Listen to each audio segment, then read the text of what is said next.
there's one very powerful anti-inflammatory food that is going to surprise you. And I wish I knew about this a long time ago when I had my inflammation. I had a lot of gut inflammation, but you can apply this to any inflammation.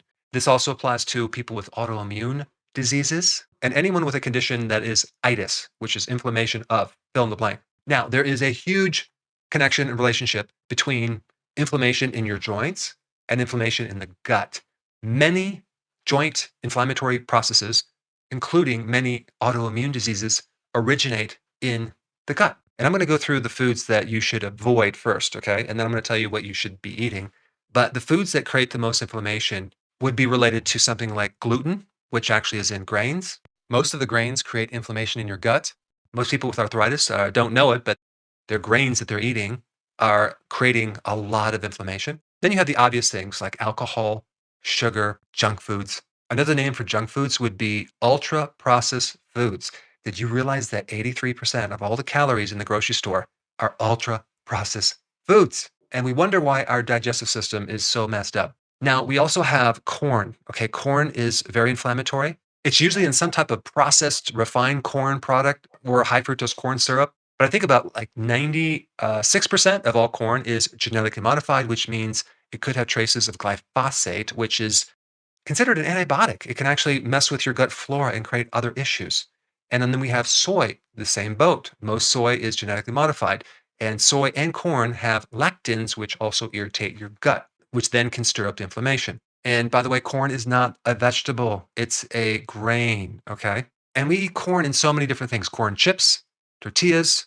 It's in a lot of foods, especially at the grocery store. And it's not in a whole form, it's in some type of refined form. There's even a new type of genetically modified corn that we have not really done the safety test yet. And that's going to be very interesting what happens with that one. And then, of course, we have the obvious seed oils too, like canola oil, the soy oil, the corn oil, all the oils that are highly refined, they're omega-6, they're inflammatory. We also have the A1 milk proteins, okay? You always want to get A2. A very safe way to avoid the A1 is to have like milk products from either goats or sheep, as in sheep or goat cheese or sheep or goat kefir. Both of those products are fermented and they have additional benefits. And both of them are the A2 type protein. But I will say that a lot of people have casein allergies, and that is the problem. But then again, they also might have a lactose, milk sugar intolerance, okay? And that creates another issue. The same thing with gluten. You don't necessarily have to have an allergy, it could just be a gluten intolerance. And then we have just fiber in general, not to mention all the new functional fibers that they're coming out with, like the soluble corn fiber or the tapioca fiber, all these different fiber products that are supposedly going to be good for you, but they create more bloating and inflammation. If you have inflammation wherever it is, and if it's especially in the gut, you need to avoid fiber. And that includes all fiber, and especially the so called healthy, like plant proteins and beans and legumes and even vegetables. That's going to actually irritate your colon. You should probably do carnivore for a while and you'll probably feel a lot better. But I just listed all of the foods that greatly contribute to inflammation. So now let's talk about the most important food to get rid of your inflammation. This food has a very high level of glutamine. In fact, if you look at all the foods out there with the highest level of glutamine, it would be this food.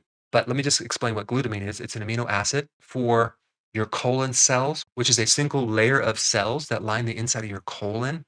This forms the barrier to your immune system deeper inside. But your intestinal cells are very hungry for glutamine. In fact, out of all the glutamine, they hog like 30% of it, okay, for themselves. Glutamine is very important in producing ATP energy. Glutamine fuels the intestinal layer of the cells as well as the mucosal layer where all the good bacteria hang out. And glutamine supports tight junctions. You see, I originally talked about this gut being a source of inflammation, but I didn't describe exactly what's occurring. What's occurring is leaky gut, which is intestinal hyperpermeability.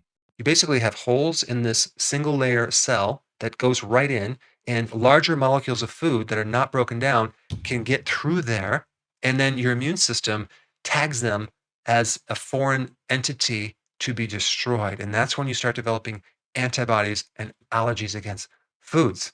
So this problem really is a bypass of normal immigration. It doesn't get the normal stamp of approval through the immune system, and it gets through and it creates a lot of problems for you. So all of those bad foods I talked about kind of put a hole through your intestine. And glutamine is the solution for that. But now the question is, what food has the most glutamine? And the answer is meat, specifically beef, the thing that they're trying to get rid of right now. They're trying to get rid of cows because of just some ridiculous reason, but beef gives you a super healing protein, glutamine, that can greatly support your gut and other types of inflammatory conditions, whether you have an autoimmune or some other type of non-autoimmune joint problem or whatever.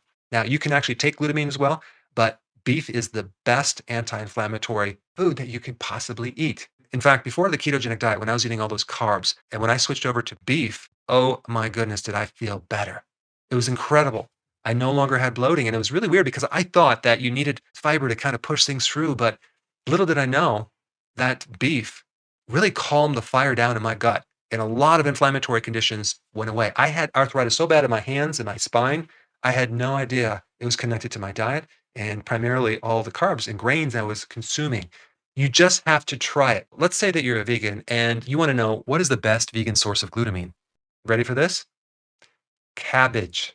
That's right, especially red cabbage, but all cabbage is loaded with glutamine. So those are the two foods that have the most glutamine if you were to look at like just the spectrum of a meat and a vegetable. And this is also what I talk about in other videos using like cabbage for gastritis or an ulcer or any type of GI inflammatory condition. You can't really do a lot of other vegetables and fiber, but that's the one that most people can deal with, especially if you do it in a fermented form, the sauerkraut, because that way you get all this glutamine from the vegetable, but you get the microbes as well. Now, there are other things that are loaded with glutamine as well. You have cheese from either a sheep or a goat, or the kefir, like I mentioned. You also have eggs and fish, and especially bone broth, okay? That's loaded with glutamine. So now I kind of simplified how to heal your inflammation and gave you the things that you need to avoid to really turn this thing around. I'm telling you, if you have inflammation, I don't care what kind, you should start eating these foods. I would start basically eating beef and cabbage and just watch what happens to your inflammation. I think you'll be quite surprised. Now, because of the censoring and the suppressing of the algorithms on YouTube, it's becoming more difficult to find my content. And there's a lot of content that I cannot put on YouTube, unfortunately. So to make sure you have full access of all my information, go to drberg.com and subscribe to my newsletter by clicking the link down below in the description. I will see you on the other side. Now, if you have not seen my video on sauerkraut, you should check it out. I put it up right here. It's actually very interesting.